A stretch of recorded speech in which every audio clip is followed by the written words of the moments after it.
Amin terdepak dari partai yang dia besarkan. Setelah itu, mencoba mendirikan partai baru, Partai Umat, dan tidak lolos verifikasi faktual KPU. Mungkinkah karma Gus Dur itu sedang terjadi? Akan ada yang jadi gelandangan politik.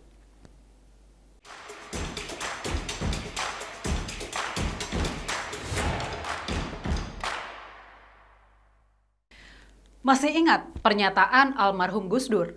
Gus Dur pernah menyeletukan hal yang sangat menyentuh hati.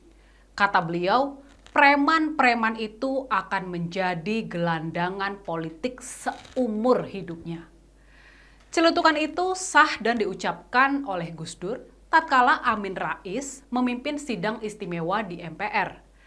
Sidang itu akhirnya melengsarkan Gus Dur dari kursi presiden. Gus Dur bak ingin berkata, "Duhai Amin, engkau yang memulai, engkau pula yang mengakhiri." Apakah celetukan Gus Dur itu ditujukan untuk Amin Rais? Saya sih setuju kalau celetukan Gus Dur ditujukan kepada Amin Rais. Mengapa? Melihat konteks percaturan politik saat itu, menilik Amin Rais yang mempelopori barisan pelengser Gus Dur, bolehlah disebut Amin terikut dalam preman politik itu. Berbicara tentang Amin Rais, dengan segala kontroversinya memang tiada habis-habisnya. Bak sumur dengan mata air terus memancur. Hal itu terpantik gara-gara kebiasaan Amin Rais yang sering mengoceh tanpa saringan. Dan akhirnya, tokoh politik yang menurut saya paling kasihan di negara ini adalah Amin Rais. Seorang yang dikenal cukup smart, terutama pada masa mudanya, punya semangat yang membara, dan sempat menjadi salah satu aktor pada persiapan masa reformasi 1998. Tetapi semakin kesini, nasibnya terlihat semakin menyedihkan. Jika secara umum orang semakin tua dianggap semakin bijak, maka sepertinya apa yang terjadi dengan Amin Rais malah berkebalikan dari anggapan secara normal itu. Pernah suatu kali dia menyebut Presiden Jokowi dengan sebutan bebek lumpuh, yang entah apa maksudnya karena dilihat dari berbagai sudut pandang maupun keilmuan dari universitas di Amerika sekalipun, gambaran bebek lumpuh itu sama sekali tidak pas dengan Presiden Jokowi. Nah, dari 17 April sampai Oktober, itu nanti Pak Jokowi namanya Limcat Presiden, Presiden Bebek Lumpuh. Tidak boleh mengganti ini, ganti tidak boleh. Hanya rutin boleh, ya. Nggak boleh lantas membuat yang macam-macam karena dia sudah lumpuh, sudah pasti kalah. Kondisi lumpuh kan biasanya identik dengan tidak mampu lagi berjalan dan beraktivitas normal. Jadi bagaimana mungkin sosok yang disebut lumpuh itu bisa berkeliling seolah tanpa henti selama 8 tahun menjadi Presiden RI? Jokowi berkeliling tidak hanya di seluruh Indonesia loh, tetapi sampai ke mancanegara juga. Lihat juga tuh, Mbah Amin, bagaimana Jokowi yang tampaknya Anda benci itu masih memiliki cukup energi untuk menerima kedatangan tamu negara tidak lama setelah hajatan pernikahan Kaesang Erina selesai. Padahal kita tahu kalau rangkaian acara pernikahan itu praktis memakan waktu sekitar 3 hari dan tentunya sangat menguras energi. Seolah belum cukup kegiatannya, setelah itu Presiden Jokowi terbang langsung ke luar negeri karena ada acara kenegaraan. Itukah yang Anda bilang lumpuh? Mbah Amin sedang bermimpi mungkin. Presiden Joko Widodo menghadiri konferensi tingkat tinggi atau KTT ASEAN Uni Eropa di Brussels, Belgia yang digelar pada Rabu 14 Desember 2022. Meski hanya berada di Belgia selama kurang dari 24 jam, Jokowi sempat melakukan sejumlah pertemuan bilateral dengan sejumlah negara.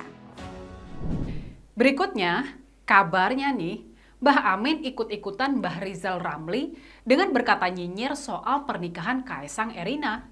Apa urusannya sih Mbah Amin ini? Kalau dibilang acara itu terlalu berlebihan, sebetulnya enggak juga. Karena undangan resmi yang disebarkan termasuk normal untuk ukuran sosok yang dikenal luas seperti keluarga Jokowi. Lagi pula, yang membuat ramai kan animo masyarakat yang merasa ikut berbahagia dengan pernikahan Kaisang Erina, lalu tanpa disuruh memenuhi jalanan protokol yang menjadi lokasi kirap kereta kencana dari keluarga Jokowi. Mengapa juga sewot sih? Keluarga Jokowi tidak pakai uang Anda. Jokowi juga tidak mengganggu akses jalan ke rumah Anda juga kan? Sudahlah Mbah Amin. Mendingan Mbah Amin agak slow dan style kendo saja dalam hidup. Anda itu kan semakin sepuh. Mumpung masih ada kesempatan, segeralah bersihkan hati yang tampaknya tercemari oleh kedengkian, iri hati, atau kebencian terhadap keluarga Jokowi.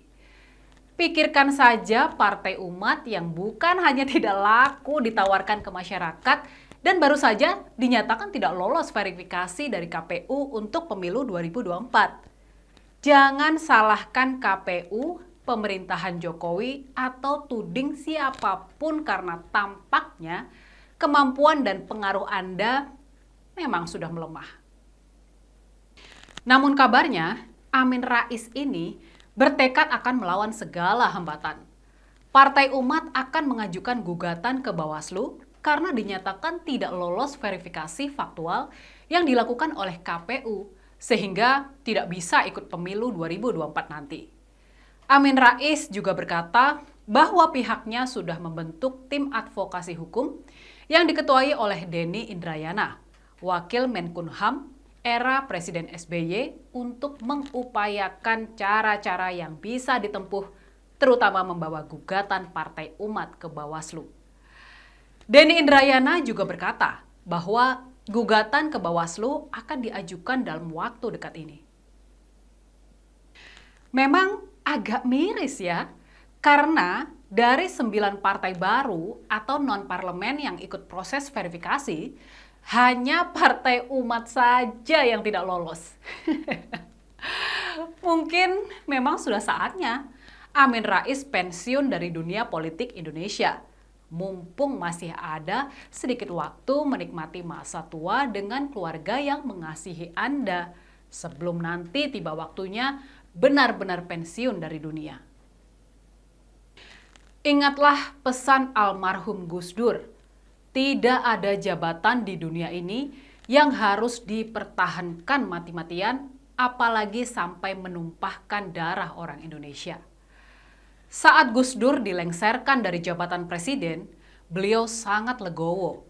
Beliau biasa-biasa saja, tidak kolokan, tidak mengamuk. Alih-alih mengajak para pendukung marah berjamaah, Gus Dur malah menunjukkan kesantunan dan kearifan berpolitik. Pada tanggal 11 Februari 2020, Amin Rais tergusur dari partai yang dia dirikan sendiri, PAN. Amin terdepak dari partai yang dia besarkan. Setelah itu, mencoba mendirikan partai baru, Partai Umat, dan tidak lolos verifikasi faktual KPU. Mungkinkah karma Gus Dur itu sedang terjadi? Akan ada yang jadi gelandangan politik.